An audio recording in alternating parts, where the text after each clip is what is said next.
नमस्कार। Super India news TV में आपका स्वागत है। मैं हूं राजेश आर्य। आइए देखते हैं आज का विशेष समाचार।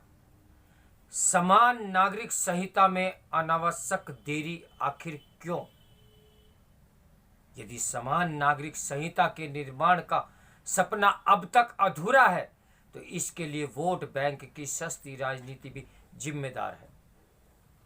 देश में सभी समुदायों के लिए तलाक, विवाह की आयु, उत्तराधिकार, गुजारा भत्ता जैसे मामलों पर एक समान नियम की मांग वाली याचिका पर सुप्रीम कोर्ट में सुनवाई की तैयारी से समान नागरिक संहिता का विषय फिर सतह पर आ गया है।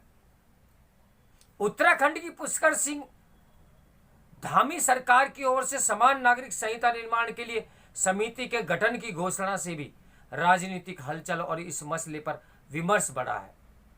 यह बढ़ना भी चाहिए क्योंकि ऐसी संहिता का निर्माण समय की मांग है। ध्यान रहे कि कई मौकों पर विभिन्न उच्च न्यायालय और सर्वोच्च न्यायालय भी समान नागरिक संहिता के निर्माण की जरूरत ज्यादा से ज्यादा जता चुका है। एक अन्य तथ्य यह भी है कि गोवा में समान नागरिक संहिता लागू है। हमारे संविधान निर्माताओं ने समान नागरिक संहिता की आवश्यकता पर लंबी बहस की थी, लेकिन कोई एक राय न बन पाने के कारण इस विषय की नीति निर्देशक तत्वों के इस अपेक्षा के साथ शामिल किया गया कि राज्य यानी भारतीय शासन इसे लागू करने की दिशा में आगे बढ़ेगा। इस दिशा में आगे बढ़ने के बजाय तत्कालीन प्रधानमंत्री जवाहरलाल नेहरू 1955 में ही हिंदू कोड बिल लेकर आ गए। इसके तहत हिंदुओं, सिखों, बौद्धों के विवाह, उत्तराधिकार संबंधी रीति रिवाजों को संहिताबद्ध किया गया। हालांकि अनेक हिंदू संगठनों और नेताओं की ओर से यह कहा गया कि इससे संयुक्त हिंदू परिवार टूट जाएंगे और महिलाओं को पुरुषों के समान अधिकार देना संभव नहीं। लेकिन नेहरू अपने इरादे से डिगे नहीं। दुर्भाग्य से नेहरू ऐसा कोई साहस समान नागरिक संहिता को लेकर नहीं दिखा सके। इसका मूल कारण रहा अल्पसंख्यकों और खासकर मुस्लिम समुदायों का तुष्टीकरण। धीरे धीरे कांग्रेस के साथ अन्य दल भी इस दुष्प्रचार में जुट गए कि समान नागरिक संहिता का निर्माण विभिन्न समुदायों के रीति रिवाजों में अनावश्यक हस्तक्षेप होगा। कुछ तो ये कुतर्क करने लगे कि इससे अल्पसंख्यकों को मिले संविधान प्रदत्त अधिकारों का हनन होगा।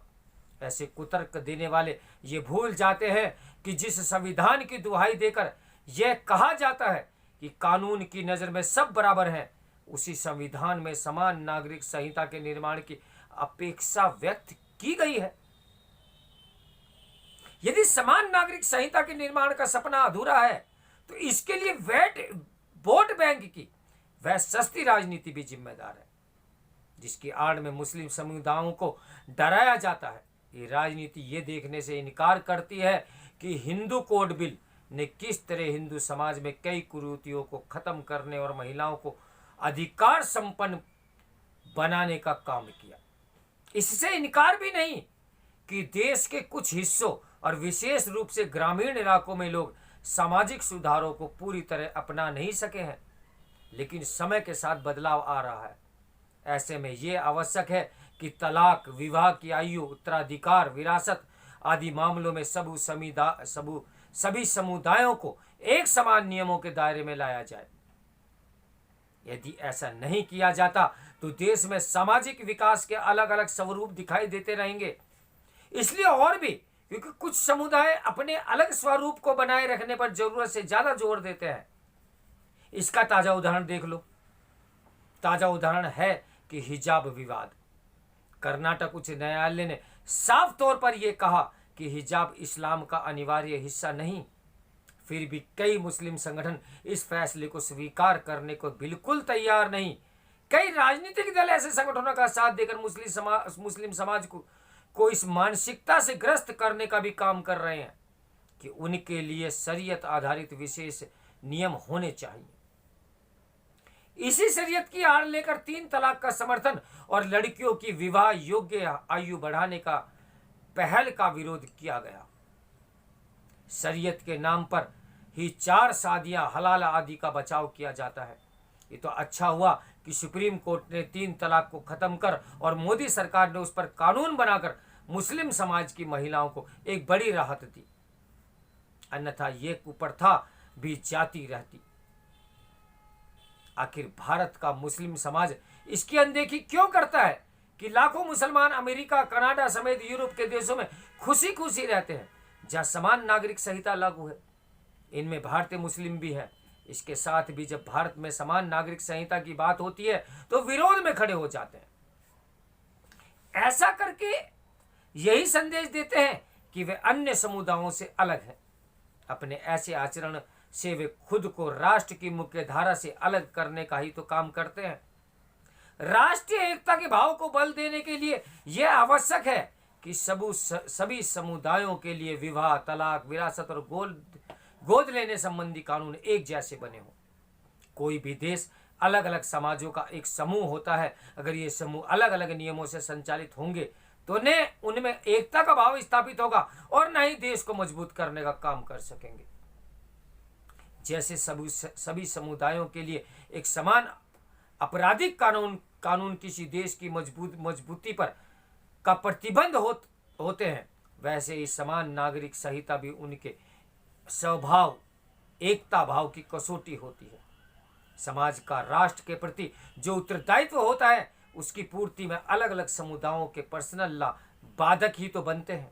विकसित और कई विकासशील देशों में हर समुदायों के लिए एक जैसे कानून है और उनके कोई समस्या नहीं, कोई किसी प्रकार की कोई समस्या नहीं। पर यह आश्चर्य की बात है कि कई मुस्लिम देशों ने जिन सुधारों को अपना लिया है उनके प्रति भी अपने देश के मुस्लिम समाज में अनिच्छा का भाव दिखता है। खुद को सेकुलर बताने वाले कई राजनीतिक दल इस अनिच्छा को हवा देने का काम करते हैं। आखिर जब सऊदी अरब और संयुक्त अरब अमीरात जैसे देश रूढ़िवादी तौर तरीकों को पीछे छोड़कर सुधार की ओर आगे बढ़ रहे हैं, तब फिर भारत में ऐसे तरीकों को बनाए रखने की जिद आखिर क्यों?